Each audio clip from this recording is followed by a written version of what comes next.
मेरे दिव्य गुरुदेव श्री परमहंस योगानंद जी के द्वारा ये टॉपिक,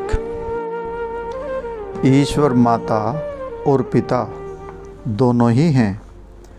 इस विश्व की रचना करते हुए परमात्मा ने दो पहलुओं को व्यक्त किया, पुल्लिंग अर्थात पितृवत और स्त्रीलिंग अर्थात मातृवत। यदि आप अपनी आंखें बंद कर लें और विशाल असीम आकाश की कल्पना करें तो आप अभिभूत और मोहित हो जाते हैं।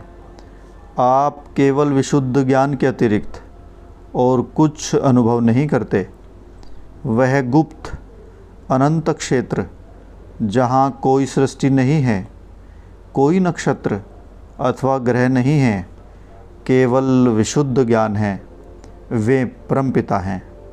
और प्रकृति अपने हीरे की तरह चमकते तारों, आकाशगंगा, पुष्पों, पक्षियों, बादलों, पर्वतों और आकाश सृष्टि की असंख्य सुंदरताओं के साथ जगत माता के रूप में है। प्रकृति में आप ईश्वर के मातृ पक्ष को देखते हैं।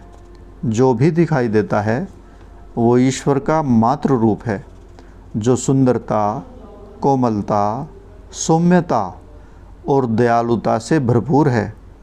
विश्व में सुंदरता ईश्वर की रचनात्मक मातृवृत्त मूल प्रवृत्ति को दर्शाती है। और जब हम प्रकृति में सभी अच्छाई देखते हैं तो हम अपने अंदर कोमलता के भाव का अनुभव करते हैं। हम ईश्वर को प्रकृति में माता के रूप में देख सकते हैं और अनुभव कर सकते हैं। अतः ईश्वर माता और पिता दोनों ही हैं। हिंदू और अलग धर्मशास्त्र ईश्वर को त्रिमूर्ति के रूप में वर्णन करते हैं। किस तरह से? ईश्वर पिता भी है, ईश्वर पुत्र भी है, ईश्वर पवित्र आत्मा के रूप में है, ईश्वर सत है, ईश्वर तत् है, ईश्वर ओम है। पिता अर्थात ईश्वर का ज्ञान पक्ष, पवित्र आत्मा अर्थात ईश्वर का माता पक्ष, और पुत्र जो ब्रह्मांडीय सृष्टि का प्रतीक है। यह सिद्धांत जिसके द्वारा ईश्वर के पिता और माता पक्ष उनके दिव्य प्रेम को व्यक्त करते हैं। हम उसी प्रेम के बच्चे हैं। जैसे ऊपर हैं वैसे ही नीचे। मानवीय परिवार में हम त्रियक परमेश्वर के विशाल परिवार का छोटा रूप देखते हैं।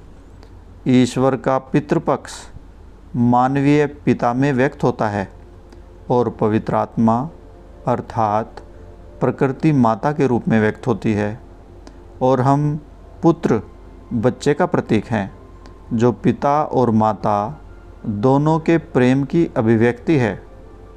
कुछ महात्माओं ने ईश्वर को पिता के रूप में बताया, कुछ संतों ने उन्हें माता के रूप में पाया। लेकिन लोकोत्तर पक्ष में यानी कि दिव्य ज्ञान में ईश्वर न तो पिता हैं और न ही माता। परंतु जब हम उन्हें मानवीय संबंधों के विषय को लेकर प्रेम करते हैं, उनको सोचते हैं, तो वे हमारे लिए माता अथवा पिता बन सकते हैं। ईश्वर अनंत ज्ञान और अनंत भावना दोनों ही हैं। जब उन्होंने स्वयं को सृष्टि में व्यक्त किया तो ईश्वर ने अपने ज्ञान को पिता का रूप दे दिया और उन्होंने अपनी भावना को माता का रूप दे दिया।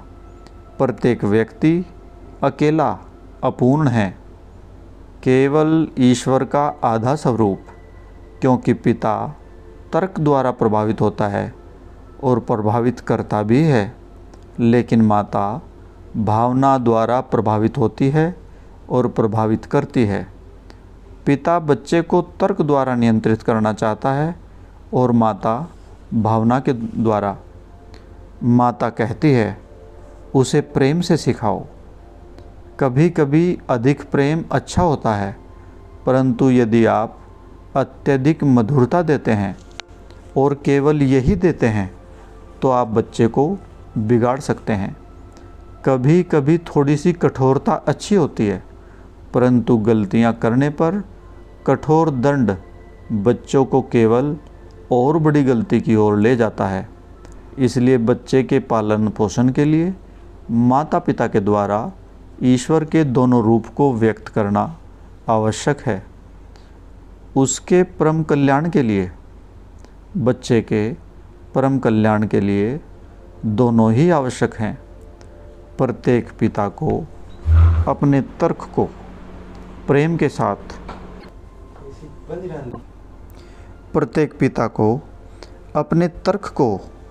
के साथ नरम बनाने का प्रयत्न करना चाहिए और प्रत्येक माता को अपने प्रेम को तर्क के साथ जोड़ना चाहिए। जब मैं अपने गुरु स्वामी श्री युक्तेश्वर जी के विषय में सोचता हूँ तो मैं उनमें एक पिता की कठोरता और एक माता की दयालुता दोनों को बिना किसी कमजोरी और अज्ञानता के देखता हूँ। प्रत्येक पिता और प्रत्येक माता ईश्वर के पितृवत ज्ञान और मातृवत कोमलता दोनों की संभावित प्रतिभाओं से संपन्न है। उन्हें इन प्रतिभाओं को पूरा करना है। माता पिता अपनी संतान की भूलों को बहुत आसानी से अनदेखा कर देते हैं। यदि आप अपने बच्चों की भूलों को नहीं देख पाते तो आपके प्रेम में कुछ त्रुटि है। माता पिता को अपने बच्चों से अशर्त प्रेम सीखना चाहिए। बच्चों के कर्म और विचार में भूलों के प्रति प्रेम में अंधे नहीं बन जाना चाहिए। अपने बच्चे से कोई अपराध हो जाने पर भी उन्हें प्रेम तो करना चाहिए, परंतु उनकी गलती में उनका समर्थन नहीं करना चाहिए। बुराई के फंदों से छुड़ाने में अपने बच्चों की सहायता करें, न कि उनकी गलतियों में उनका समर्थन करके उन्हें और नीचे गिरा दें। उस गलत मार्गदर्शन वाली ममता, इस तरह की ममता के लिए वे आपको बदले में कुछ भी प्रेम नहीं देंगे। जय गुरु जी।